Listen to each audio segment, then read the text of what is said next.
sleep aid ang singer. Pero hindi naman daw life-threatening ang naging epekto nito. Dagdag pa ng manager na overwhelmed daw ang singer sa kasong kinakaharap at sa atensyong ibinubuhos sa kanya ng media. Matatanda ang kinasuhan siya ni Paula Cook dahil sa alleged affair ni Fantasia sa asawa niyang si Anton Cook.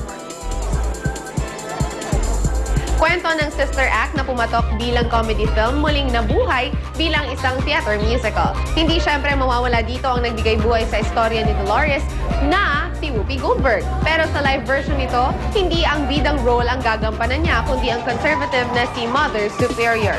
Big challenge daw ito para kay Whoopi na nagbirong at her age ay hirap nang umasal bilang isang grown-up. Running for this month ang theater version ng Sister Act sa London, UK. Well, you have to be a grown-up to play Mother Superior. So I'm doing my best to be a grown-up. You know, it's not easy, I have to say. Magkita-kita po tayo ulit bukas. Ako si Luwendy, your morning kachika. Igan, Rhea. Salamat, Luwan. Para makatanggap ng mga pinakabagong balita via text, type lang ang GMA News Space On at isend sa 4627. At yan po mga unang balita sa umagang ito. Para pa rin sa mga nagbabagang balita, tumutok lamang dito sa GMA. Mula sa tahanan ng katotohanan, kasama si Maurice Umali. Ako po si Rhea Santos. Kung may balita, i-report sa GMA News, text ang Scoop Space, Message Space, ang inyong pangalan at address, ipadala sa 4627.